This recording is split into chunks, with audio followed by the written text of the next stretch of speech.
Alright gang, I want to illustrate on this cut and buff process. We've got the wheels in the clear coat, but you can see the orange peel.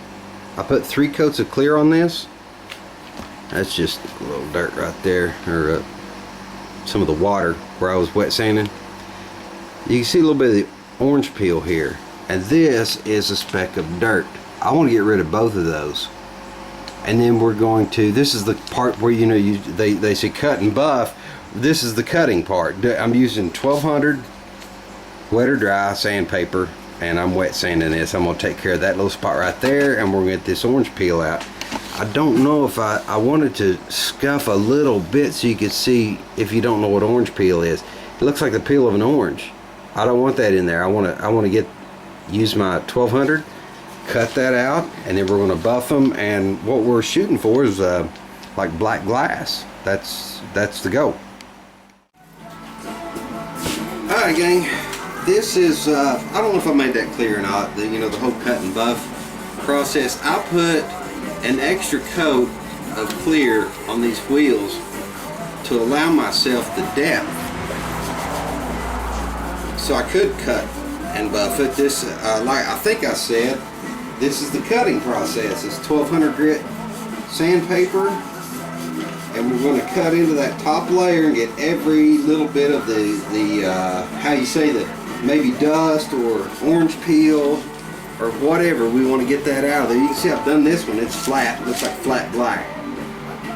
This is the last blade on these wheels that I need to do, and it will of course come around here.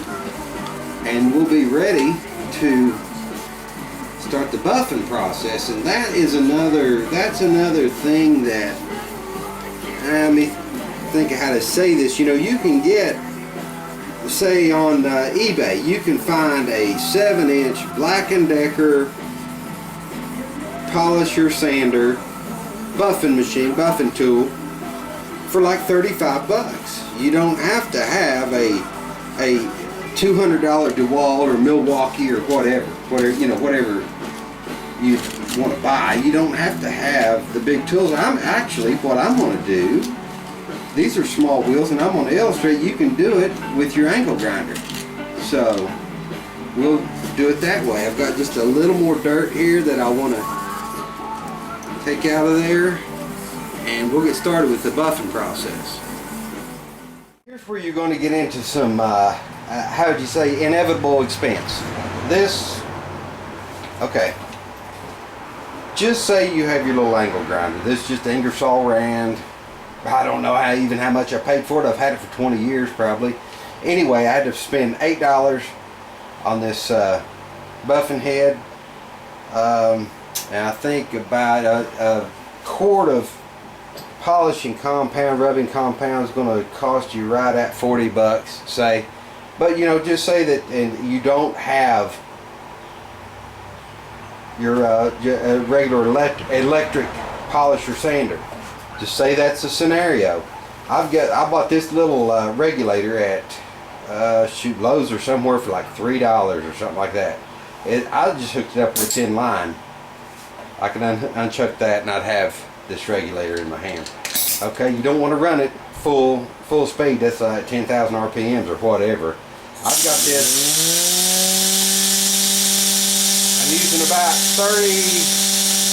35 pounds of air pressure.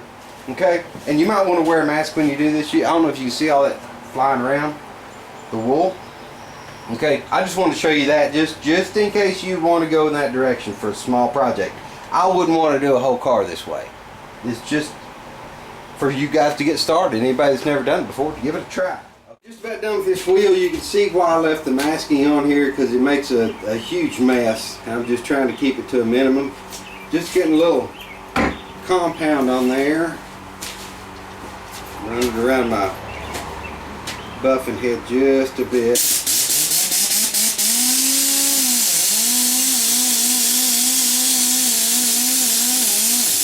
I'm using a really light touch. I'm not bearing down on it. It's hard. This won't keep up to begin with. This is just a kind of a thing, maybe small project, or just so you can learn. I wouldn't want to do it, like I said, I wouldn't want to do a whole car this way. I'd definitely use an electric buffer. But anyway, the point is practice, try it, you can do it.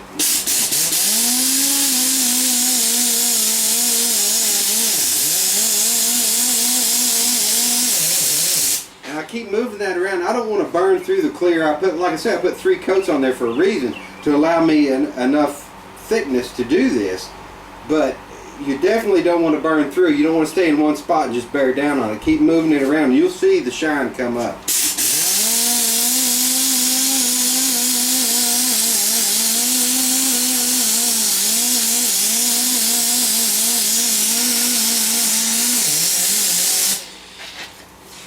We got a little bit right here. Let me get a little more compound right here. I want to do this between these 2 blades of this wheel, and I'll be done with this and be ready to clean it up.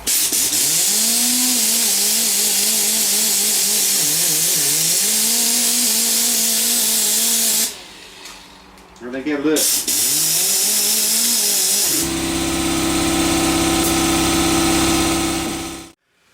All right, guys. Yesterday when I wrapped up, I didn't take a finish shot of this wheel. I was pretty worn out. Pretty worn out now. It's about another 5 a.m. in the garage. I just wanted to show you.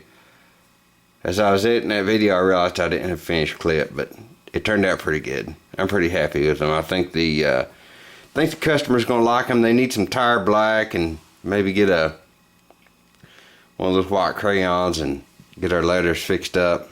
I think he'll be happy with them.